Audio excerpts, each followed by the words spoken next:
Peut-on combiner la PRP à une greffe de cheveux? Bien entendu, actuellement, il est fortement recommandé de réaliser une séance de PRP à la fin d'une greffe de cheveux.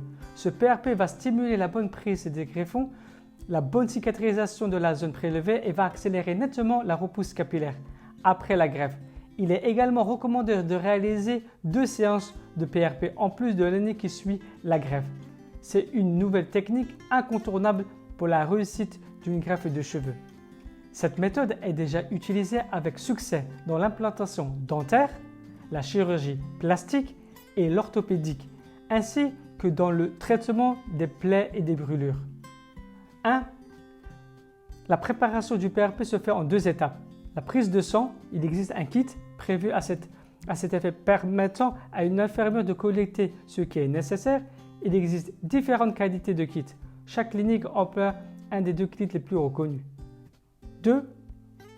La séparation. Le PRP est préparé à l'aide d'une centrifugeuse 3100 tours minute pendant 5 minutes. Les globules rouges sont isolés des plaquettes qui sont ensuite utilisées sur la zone donneuse et receveuse. Le PRP lors d'une greffe de cheveux. 1. Conservation des greffons. Pour conserver les greffons qui viennent d'être extraits du cuir chevelu, on les plonge dans une solution. C'est la seule manière d'optimiser le taux de survie des greffons. 2. Repousse optimisée. L'ajout du placement au moment de l'implantation est la seule possibilité pour améliorer considérablement la repousse des greffons et limiter la chute transitoire des cheveux implantés.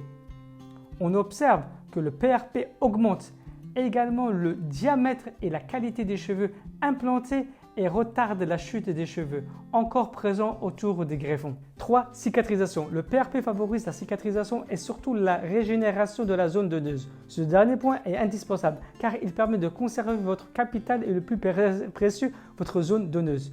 Cela garantit un minimum de 3 séances et plus sans jamais diminuer la densité visible de votre zone donneuse.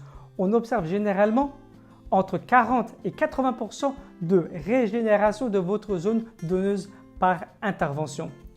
Le PRP pour traiter votre chute de cheveux. Le PRP permet de traiter la chute de cheveux avec seulement une séance de 5 minutes tous les 6 mois. Les séances de PRP peuvent être réalisées en dehors d'une séance de greffe de cheveux. Je me prénomme Salim, je suis consultant en implants capillaires ici à Istanbul. Si vous êtes intéressé par des implants capillaires ici, vous pouvez réserver un appel téléphonique avec moi et nous pouvons ensemble voir votre cas pour une greffe de cheveux. N'oubliez pas de mettre un like, abonnez-vous, car vous êtes beaucoup à regarder à ne pas vous abonner. Abonnez-vous, mettez un like, supportez cette chaîne. Si vous avez des questions, écrivez dans les commentaires. Je vous laisse. Ciao!